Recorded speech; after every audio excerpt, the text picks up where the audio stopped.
encontramos en la Universidad San Buenaventura, desde donde trataremos un tema tan importante como es los factores de riesgo que pueden afectar la voz y la audición y cómo se pueden prevenir estos. Iniciaremos hablando sobre los factores de riesgo que pueden afectar la voz. Se considera que la voz posee una importancia realmente considerable en la vida de todas las personas. Si pensamos en nuestra vida cotidiana y las actividades diarias que realizamos normalmente, muchas veces ni siquiera notamos que estamos ocupando nuestra voz a cada momento y en cada actividad de nuestra vida. Necesitamos expresarnos y lo hacemos mediante ella, ya sea cantando, hablando o gritando en diferentes situaciones. Ahora le daremos paso a nuestra compañera Laura Florian, quien ha preparado algunas entrevistas con especialistas en el tema. Aquí nos encontramos con la doctora Delcy Castillo, que nos va a hablar sobre los problemas de voz por exposición a químicos. Doctora Delcy, coméntenos qué factor de riesgo se puede presentar que afecte la voz. Básicamente encontramos que docentes como estudiantes de ingeniería química en este plantel muchas veces no usan los implementos adecuados para protegerse de estos químicos a los que están expuestos.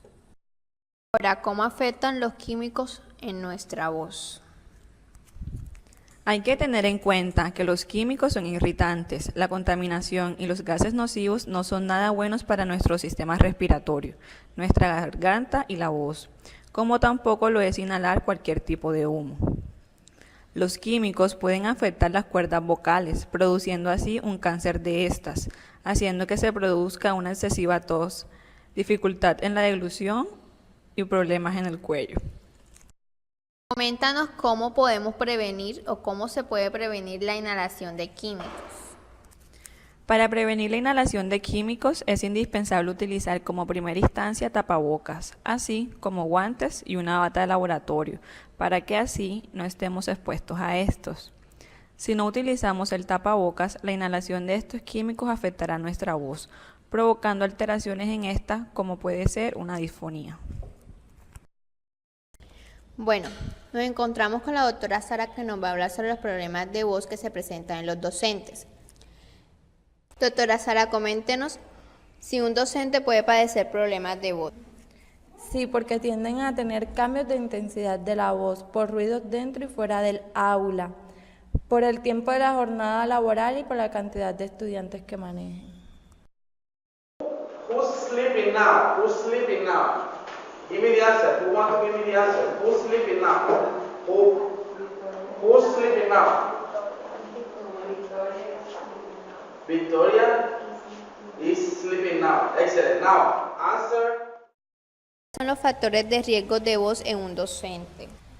La tarea como docente exige un uso constante de la voz, subidas y bajadas del tono para comunicar, remarcar lo importante, reprender o recompensar, estimular o calmar, preguntar o responder. Un nivel de ruido elevado obliga a reforzar la voz para poder mantener la comunicación e imponer autoridad, y demás afecta negativamente la labor educativa, así como también las condiciones no adecuadas como la temperatura, humedad y ventilación, polvo, edad y número de estudiantes y horarios de clase. ¿Cuáles son esas afectaciones que puede tener un docente en su voz? Puede padecer de afonía, que es una pérdida total de la voz, disfonía, que son el desorden de la voz que la desvían de alguna forma de lo normal, así como también los nódulos y pólipos. ¿Qué consejos nos puede dar para el cuidado de la voz? No carraspee ni tos habitualmente, mejor bostece para relajar la garganta. Trague lentamente y beba un poco de agua. No grite ni chille habitualmente. Es más recomendable utilizar sonidos no vocales como las palmadas y los silbidos.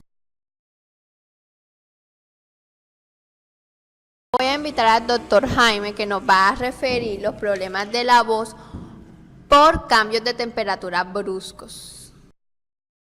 ¿Por qué nos afecta el cambio brusco de temperatura en nuestra voz? El cambio repentino de temperatura desmantela tu sistema de defensas en el cuerpo. Luego quedas expuesto a cualquier infección vías respiratorias, ya sea leve o grave.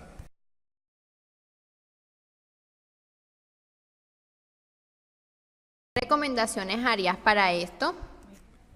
La recomendación es que si se va a exponer a los cambios de temperatura, no lo haga bruscamente. Si viene acalorado y sudado y va a entrar en un salón con aire acondicionado, lo ideal es que espere un momento en la sombra a que disminuya el efecto y no entrar inmediatamente. Ahora volvemos con nuestra compañera Deyes que nos tiene otra información. Sí, Laura, ahora vamos a hablar sobre los factores de riesgo que pueden afectar la audición. La audición es muy importante para nuestra vida cotidiana. Mediante el sonido nos podemos comunicar, escuchar información del medio externo, disfrutar de los sonidos de la naturaleza. Además, nos sirve también para estar alerta ante algún tipo de peligro. Ahora volvemos con nuestra compañera Laura, quien se encuentra con un especialista en este tema de audiología. Me encuentro con la doctora Eugenia que nos va a explicar sobre los efectos que produce el exponerse al ruido. Hola doctora Eugenia, coméntenos cuáles son esas consecuencias de exponerse al ruido. Bueno, Laura, encontramos la pérdida de la concentración, el estrés, fatiga auditiva, cambios de conducta, bajo rendimiento de trabajo y sordera.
Díganos cuáles son esas medidas que podemos utilizar para prevenirlos.